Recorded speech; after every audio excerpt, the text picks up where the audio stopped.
नमस्कार, जय हिंद दोस्तों। स्वागत है आपका हमारे YouTube चैनल GWA में। तो दोस्तों आज की ये क्लास हमारी होगी जो है इतिहास में मुगल काल से। ठीक, मुगल साम्राज्य से इस क्लास की होगी शुरुआत। ठीक है, तो चलते हैं, ज्यादा कुछ बातें नहीं करेंगे, चलेंगे क्लास की शुरुआत करेंगे। जय माँ सरस्वती सदा सहाय। तो चलेंगे पहले क्वेश्चन पे। ठीक है, पहले क्वेश्चन पे आने से पहले आपसे हम निवेदन करेंगे कि अगर चैनल पर पहली बार आए हो तो चैनल को सब्सक्राइब जरूर कर देंगे। ठीक है, तो चलिए चलते हैं क्वेश्चन पे। तो पहला क्वेश्चन है कि बाबर ने इब्राहिम लोदी को हराया था। बाबर ने इब्राहिम लोदी को हराया था। तो ये चीज कब हुआ था, अब बताइए। पहले तो मुगल साम्राज्य की शुरुआत कैसे हुई पहले उस पे देखेंगे। ठीक, तो बाबर जो है, बाबर ने भारत में 1526 ईस्वी में मुगल साम्राज्य को स्थापित किया था।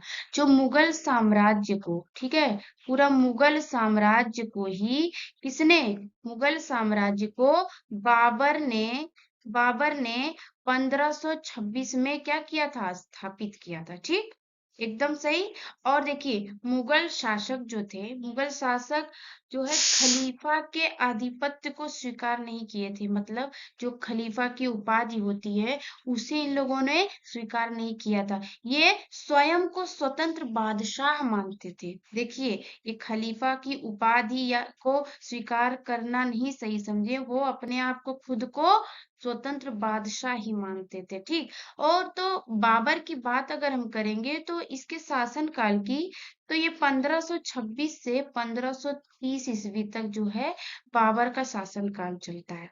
ठीक है, देखिए ये बाबर का नाम अगर हम बोलेंगे तो जहीरुद्दीन मोहम्मद बाबर, इसका पूरा नाम। देखिए बाबर तो हम बोल दे रहे हैं लेकिन इसका पूरा नाम क्या है, जहीरुद्दीन, जहीरुद्दीन मोहम्मद बाबर, मोहम्मद बाबर। ठीक है, तो बाबर जो है, बाबर का पूरा नाम पूछता है। ठीक है, बहुत बार पूछा भी है कि बाबर का पूरा नाम होगा जहीरुद्दीन मोहम्मद बाबर। ठीक, तो इसकी बात करेंगे 14 फरवरी, मतलब कि 14 फरवरी, हाँ, वेलेंटाइन डे के दिन। ठीक, समझिए 14 फरवरी 1483 को फरगना के एक छोटे से राज्य में हुआ था।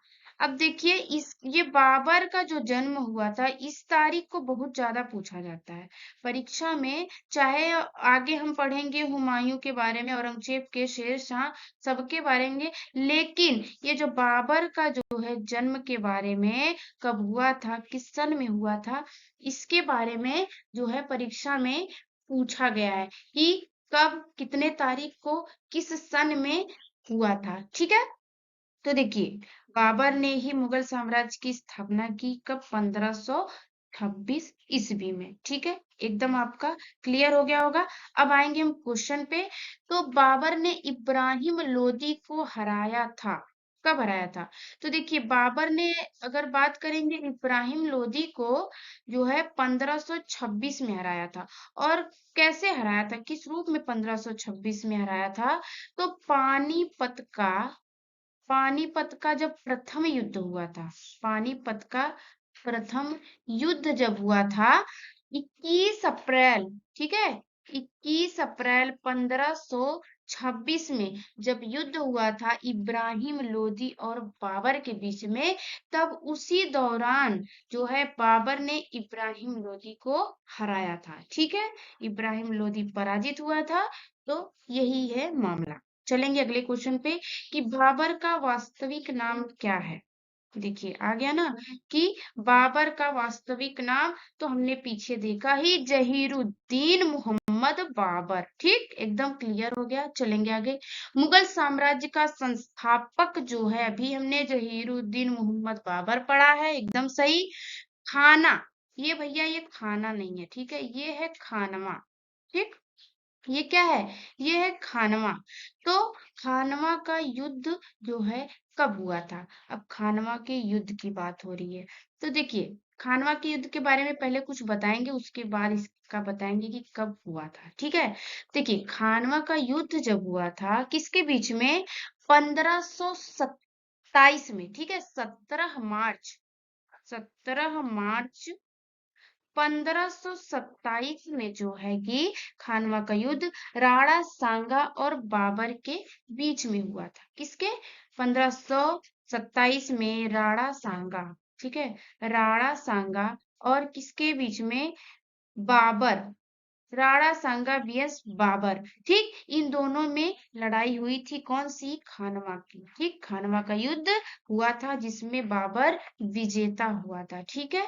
अब देखिए, खानवा के युद्ध में बाबर ने क्या किया? मुसलमानों पर जो लगने वाला तमगा नामक कर था उसको उसने कर दिया समाप्त, ठीक है, उसको उसने कर दिया समाप्त। और क्या हुआ? खानवा के युद्ध में काफी चीज चेंजेस है, देखिएगा। तो खानवा के युद्ध के बाद जो है, जब बाबर विजयी होता है, फिर उसने गाजी की उपाधि धारण की। किसकी? गाजी की।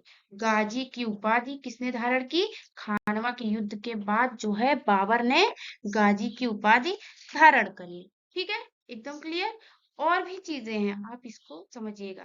तो जब खानवा के युद्ध के समय बाबर ने जिहाद, मतलब कि इस्लाम की रक्षा के लिए, जो इस्लाम की रक्षा के लिए जो धर्म युद्ध होता है उसे घोषित कर दिया। कब?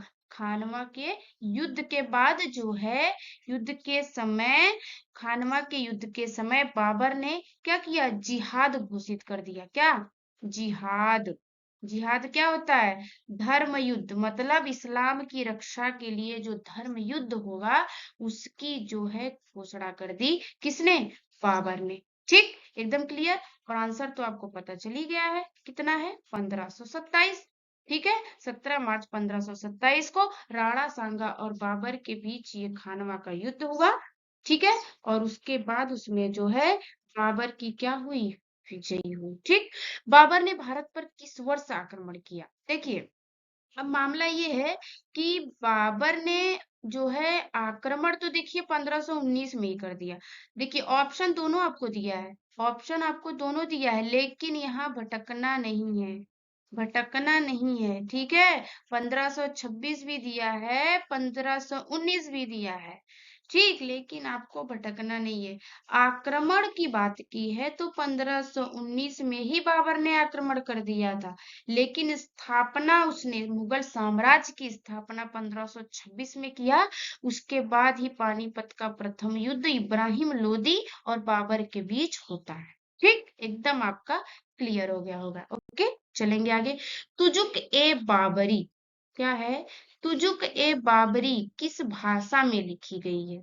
ठीक, क्या पूछ रहा है? तुजुक ए बाबरी, ठीक, ये है क्या? देखिए, इसका मामला ये है कि तुजुक ए बाबरी जो है ये बाबर द्वारा ही रचित है, ठीक, बाबर द्वारा ही रचित है। ये आत्मकथा है, किसकी?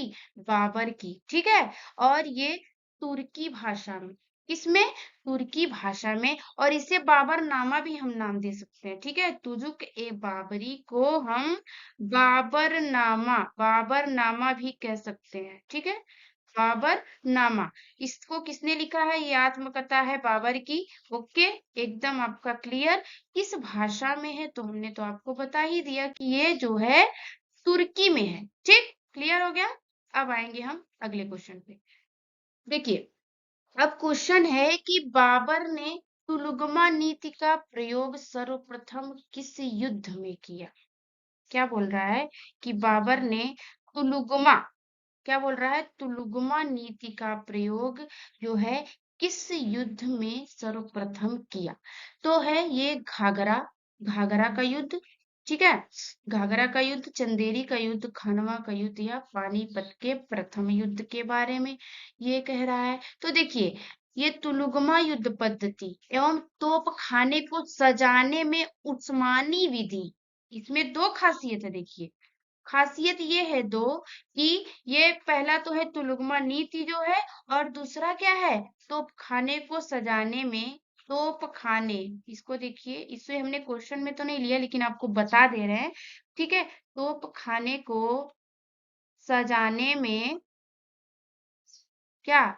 उस्मानी विधि का, क्या था? उस्मानी विधि का प्रयोग किया था, ठीक है। उस्मानी विधि का प्रयोग किया था। ठीक, बाबर ने तुलुगमा नीति और क्या तोप खाने को सजाने के लिए उस्मानी विधि का प्रयोग किस युद्ध में किया? तो देखिए पहला हो जाएगा जो है पानीपत का जो पहला युद्ध हुआ था वही हो जाएगा। ठीक, अब देखिए बाबर ने किस युद्ध को जीतने के बाद कलंदर की उपाधि धारण की थी? खानवा, चंदेरी, घाघरा या पानीपत का प्रथम युद्ध? तो देखिए आपका यहाँ पे एकदम आंसर आपका पानीपत के प्रथम युद्ध के बाद ही जो है बाबर ने कलंदर की उपाधि धारण की। ठीक, एकदम क्लियर। अब चलेंगे आगे। बिहार तथा बंगाल की संयुक्त सेना को बाबर ने कहाँ हराया था?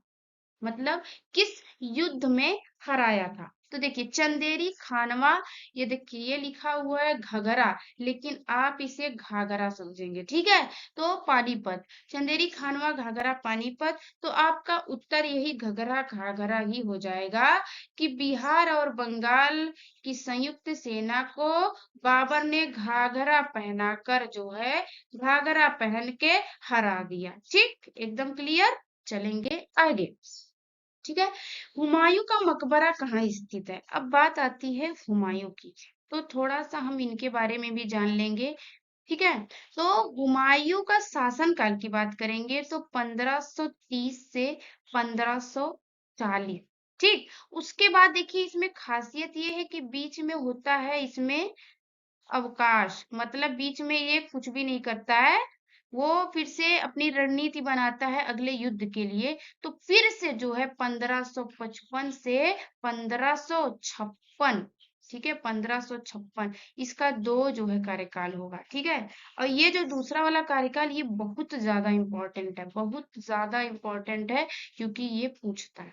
ठीक, देखिए तो जब बाबर की मृत्यु हो जाती है तो ये जो हुमायूं है ये उसका सबसे बड़ा बेटा रहता है। कौन? हुमायूं, बाबर का सबसे बड़ा बेटा जो है बाबर का बेटा। ठीक, बाबर का बेटा है कौन? हुमायूं। ओके, एकदम क्लियर। तो ये सबसे बड़ा रहता है और इसकी उम्र कितनी होती है? 23 वर्ष की उम्र में। ये 23 वर्ष की उम्र में जो है 23 वर्ष की उम्र में सिंहासन पर बैठ जाता है। ठीक, इसका नाम क्या रहता है? उसका तो जहीरुद्दीन मोहम्मद था और इसका नाम भी देखिए अलग ही है, हुमायूं खाली नहीं है, इसका नाम भी क्या है? नासिरुद्दीन मोहम्मद, नासिरुद्दीन मोहम्मद हुमायूं। राइटिंग पे मत जाइएगा, हमारी आवाज पे जाइएगा क्योंकि हम आवाज सही देंगे आपको ताकि अच्छे से समझ में आए। ठीक है, तो इसका नाम होता है नासिरुद्दीन मोहम्मद हुमायूं। ठीक, एकदम सही। और देखिए अब बात करेंगे 1508 ईस्वी में हुमायूं का होता है क्या? जन्म। ठीक है, हुमायूं का जन्म होता है कहाँ? काबुल में होता है 1508 में। ठीक, काबुल में होता है हुमायूं का जन्म। ठीक, और इनकी माता कौन रहती हैं? महामंगा, माँ माहम बेगम। और ये बहुत फेमस है, इनकी बहुत सारी चीजें हैं दिलचस्प वाली। माँ माहम बेगम, ये क्या होती हैं? ये शिया संप्रदाय से संबंधित रहती हैं। कौन? इनकी माँ, हुमायूं की माँ। ठीक है, अब देखिए पर अब आते हैं कि हुमायूं का मकबरा कहाँ स्थित है। पहले तो मकबरा पे ही आ गई चीजें। तो मकबरा इसका दिल्ली, आगरा, काबुल, फतेहपुर सिकरी। तो हुमायूं का मकबरा हो जाएगा आपका कहाँ? दिल्ली में। ठीक है, देखिए अगला क्वेश्चन अभी हम आपको बताएं कि मुगल सत्ता की पुनर्स्थापना हुमायूं ने कब की? तो दूसरा वाला काल हमने बताया ही था आपको 1555 से 1556। बहुत इंपॉर्टेंट क्वेश्चन है वो। दिल्ली में हुमायूं का मकबरा किसने बनवाया था? अकबर, बाबर, हाजी बेगम या जहांगीर? तो इसका आंसर आपका क्या हो जाएगा? हाजी बेगम हो जाएगा। ठीक है, हाजी बेगम होगा। ठीक, एकदम क्लियर। अब चलेंगे आगे। आगे क्या है कि शेर शाह का उत्तराधिकारी था। शेर शाह का उत्तराधिकारी कौन होता है? तो इसका उत्तराधिकारी होता है शुजात खां, फिरोज शाह, इस्लाम शाह। यही ऑप्शन सी इस्लाम शाह जो है शेर शाह का उत्तराधिकारी हो जाता है। ठीक, अब देखिए क्वेश्चन बड़ा है लेकिन है बहुत, मतलब कुछ भी नहीं है। क्वेश्चन को देखिए, इनमें से किसने अपने साम्राज्य को संगठित एवं मजबूत बनाने के लिए सिंधु घाटी से लेकर बंगाल में स्थित सोनार घाटी, ठीक, सोनार घाटी तक शाही, शाही मतलब कि रॉयल सड़क का निर्माण कराया था, जिसका नाम ब्रिटिश काल के दौरान बदलकर जीटी रोड कर दिया गया था। ठीक, अब देखिए क्वेश्चन इतना बड़ा है, मिला जुला के यही कि जीटी रोड जो है, हम तो नॉर्मल यही जान जाएंगे जीटी रोड का निर्माण तो किसने कराया था, ये शेर शाह ने ही करवाया था। ठीक, शेर शाह ने ही करवाया था, खाली इसका नाम जो है ब्रिटिश काल के दौरान बदल दिया गया था। ठीक है, अब चलेंगे आगे। अकबर कितने वर्ष की आयु में सम्राट बना? तो अब बात आ जाती है अकबर मुगल की कि अकबर जो है कितने वर्ष की आयु में सम्राट बना। तो देखिए अकबर कितने वर्ष की आयु में सम्राट बना ये तो बताएंगे आपको, लेकिन इसका कार्यकाल देखिए 1556 से 1605 ईस्वी है क्या अकबर का जो है कार्यकाल। ठीक, अब देखिए अकबर का जन्म कब होता है, 15 अक्टूबर, कब, 1542 में हो जाता है अकबर का जन्म। ठीक, और इनकी माता का नाम क्या रहता है, तो ये हुमायूं की पत्नी हमीदा बानो बेगम के, मतलब अकबर जो है हुमायूं, हुमायूं के बेटा है, ठीक है, अकबर, तो हुमायूं की जो पत्नी हमीदा बानो रहती हैं उनके गर्भ से अकबर का जन्म हुआ है। ठीक, अकबर का जन्म जो है हमीदा बानो बेगम के गर्भ से हुआ है। ये देखिए पूछेगा, ये जो हमने बताया ना इसकी माता का नाम, ये पूछेगा। और देखिए अच्छी बात आपको एक और बताए कि अकबर के बचपन का नाम क्या था, जलाल, क्या था, जलाल, अकबर के बचपन का नाम था क्या, जलाल। ठीक है, अब देखिए, और देखिए अकबर का राज्याभिषेक, यहाँ पे आयु सम्राट बोल रहा है, अगर हम राज्याभिषेक की बात भी कर दे, राज्याभिषेक की बात करें या फिर सम्राट कब बना, तो ये है कि अकबर जो है 13 वर्ष की आयु में 14 फरवरी 1556 को कालानौर में उसके संरक्षक जो है कौन थे, बैरम खां थे, इसके संरक्षण, अकबर के संरक्षक कौन थे, बैरम खां, बैरम खां, ठीक है, बैरम खां द्वारा ईंटों के सिंहासन पर किया गया था। किस पे, ईंटों के सिंहासन पर जो है इसका राज्याभिषेक किया गया था, किसका, अकबर का, ईंटों के सिंहासन पर। ठीक है, कब किसने कर किया था, फिर से सुनिएगा बात को, अकबर का राज्याभिषेक 13 वर्ष की आयु में 14 फरवरी 1556 में कालानौर में, ये एकदम एकदम ये काला नौर भी एकदम ध्यान दीजिएगा, काला नौर में उसके जो संरक्षक थे कौन थे, बैरम खां, अकबर के संरक्षक कौन थे, बैरम खां। ये भी क्वेश्चन है एक आपका, समझ लीजिए, डायरेक्ट पूछेगा कि अकबर के संरक्षक का नाम बैरम खां हो जाएगा। ठीक, उसके द्वारा ईंटों के सिंहासन पर जो है अकबर का राज्याभिषेक हुआ था। ठीक, तो आपको ये तो पता ही चल गया कि 13, मात्र 13 वर्ष की आयु में। ठीक, अब देखिए मेधावी राजस्व अधिकारी टोडरमल ने किसके अधीन सेवा की थी, भगवान दास, अकबर, हुमायूं या फिर कोई नहीं।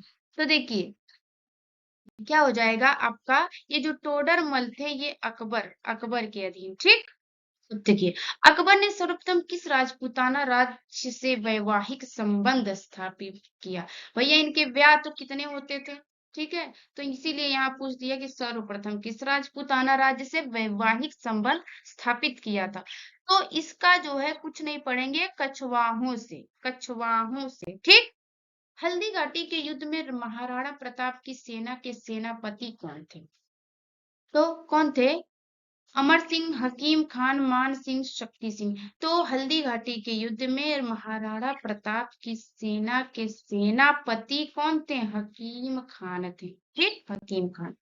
अगला है कि बैरम खान का बेटा था, मतलब कौन, यहाँ पे पूछा है कौन बैरम खान का बेटा था जिसने अकबर के दरबार में महत्वपूर्ण भूमिका निभाई। पहले तो बात ये आ जाती है कि बैरम खान होता है अकबर का संरक्षक।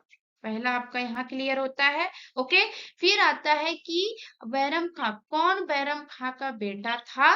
ठीक है, जिसने अकबर के दरबार में महत्वपूर्ण भूमिका निभाई। अब बात आती है, ठीक, अब्दुल रहीम खान एक खाना, ठीक है, अमीर खुसरो अबुल फजल बीरबल।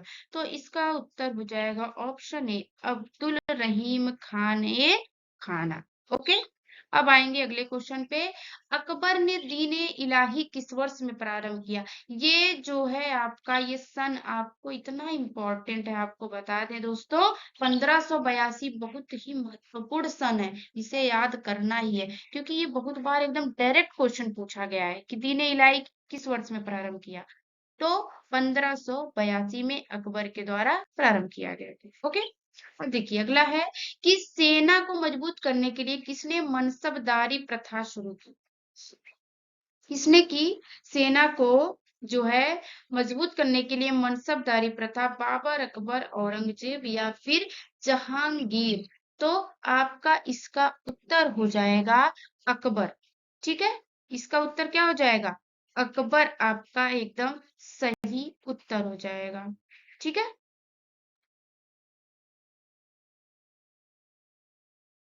हम्म, देखिए गुजरी गुजरी महल, ये देखिए गुजरी महल किसने बनवाया था? अकबर, मानसिंह, शाहजहां या फिर कोई नहीं? तो इसका आंसर हो जाएगा गुजरी महल को मानसिंह ने बनवाया था। ठीक है, मानसिंह। अकबर के बाद अकबर के बाद सत्ता संभालने वाले उनके पुत्र सलीम, सलीम को जो है सलीम को का खिताब मिला, जिसका अर्थ है सलीम को का खिताब मिला, जिसका अर्थ है, ये क्वेश्चन भी आपका होता है अधूरा शायद, क्योंकि इसमें हमें है कंफ्यूजन। ठीक है, तो इसको आप करेंगे इग्नोर। ठीक है, चलेंगे अगले क्वेश्चन पे। ठीक, शेख सलीम चिश्ती का मकबरा इनमें से किस शहर में है?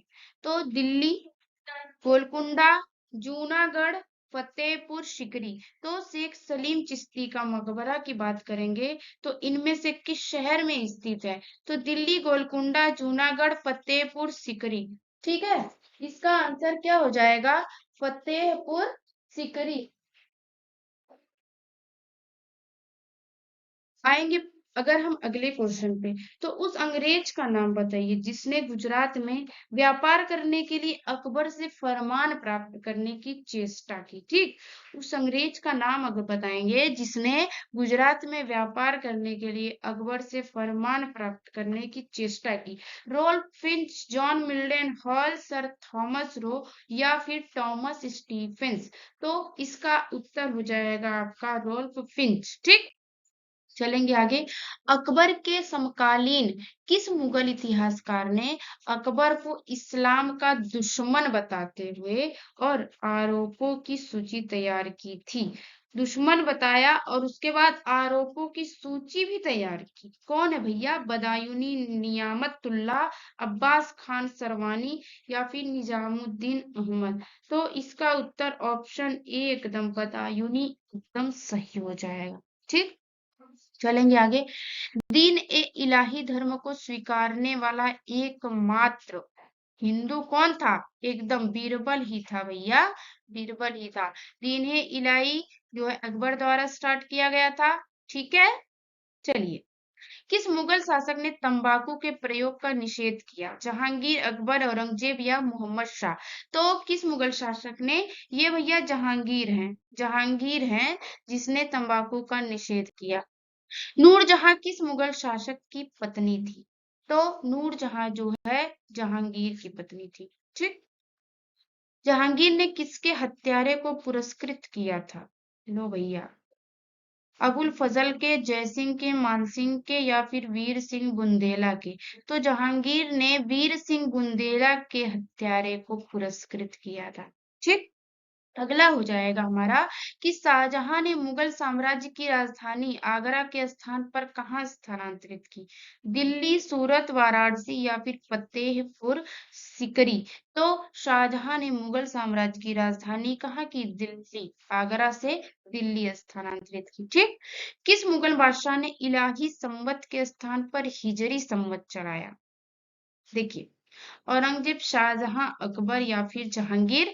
तो किस मुगल बादशाह ने इलाही संवत के स्थान पर हिजरी संवत चलाया?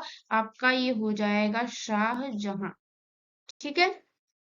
अगले क्वेश्चन पे जब आएंगे हम, तो क्वेश्चन कह रहा है कि मुगल सम्राट जहांगीर ने कैप्टन हॉकिंस को किस उपाधि से सम्मानित किया था? तो अंग्रेज खान, फारसी खान, शेर खान, हिंदुस्तान खान। ये सब आपका बिल्कुल एकदम गलत, ऑप्शन ए सही हो जाए। ठीक। यूरोपीय चित्रकारी का प्रवेश किसके दरबार में हुआ? बिल्कुल जहांगीर ही तो फेमस है इसके लिए। जहांगीर जो है इसके लिए जो है कि फेमस है। ठीक। जहांगीर। आएंगे आगे। राजकुमार खुर्रम आगे चलकर सम्राट कहलाया।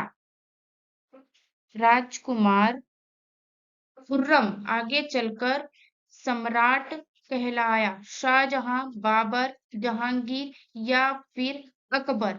तो देखिए, अब इसका उत्तर देंगे आप। ठीक है। कहाँ देंगे? कमेंट बॉक्स में। राजकुमार खुर्रम आगे चलकर सम्राट कहलाया। कौन सा नाम क्या है? शाहजहां, बाबर, जहांगीर या फिर अकबर। इसका उत्तर आप देंगे कमेंट बॉक्स में। ठीक है। चलेंगे आगे।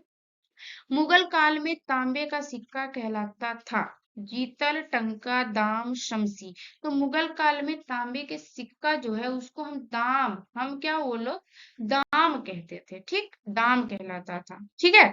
निम्न में से कौन जिंदा पीर के नाम से जाना जाता है? जिंदा पीर के नाम से भैया औरंगजेब। कौन? औरंगजेब को जिंदा पीर के नाम से जाना जाता है। ठीक। निम्नलिखित में से कौन मुगल दरबार के साथ राजकुमार दारा शिकोह के चिकित्सक के रूप में जुड़ा था? Hakim Afzal Khan, Ibn Battuta, Duarte Barbosa, कोई नहीं। नहीं, ये आपका कुछ नहीं होगा। फ्रांसवा बर्नियर ही थे। कौन थे? François Bernier. ठीक है। यही आपका उत्तर भी हो जाएगा, फ्रांसवा बर्नियर। ठीक। चलेंगे आगे। क्या है कि को उसकी शेष जिंदगी के लिए औरंगजेब ने कैद कर दिया? किसको? किसको उसकी शेष जिंदगी के लिए औरंगजेब ने कैद कर दिया था? अकबर, जहांगीर, शाहजहां ही बेचारे थे जिन्हें औरंगजेब ने जो है उनकी जो जिंदगी बची हुई थी उसी में इन्होंने औरंगजेब ने शाहजहां को कैद कर दिया था। ठीक। अब ये होगा आपका जो है कि क्लास का एकदम अंतिम क्वेश्चन। ठीक है। चलिए, सुप्रसिद्ध कोहिनूर हीरा शाहजहां को किसने उपहार में दिया था? किसने दिया था? औरंगजेब, मुराद, मीर, जुमला। यही आपका करेक्ट आंसर है। जुमला ने दिया था उपहार में। शाहजहां को जुमला ने दिया था। ठीक है। तो अब आपकी क्लास होगी यहीं पे एंड। ठीक। अगर आपको क्लास पसंद आई होगी तो क्लास को करेंगे लाइक, शेयर एंड सब्सक्राइब। तो आपको बोल ही चुके हैं, सब्सक्राइब जरूर कर देंगे। ठीक है दोस्तों। और हाँ, लाइक तो जरूर करेंगे क्योंकि क्लास तो अच्छी है ही, पक्का अच्छी है, ये मुझे विश्वास है। और आपको सब कुछ समझ में आया होगा, वो भी बहुत अच्छी तरीके से। ठीक। चलिए, ठीक है। Thank you.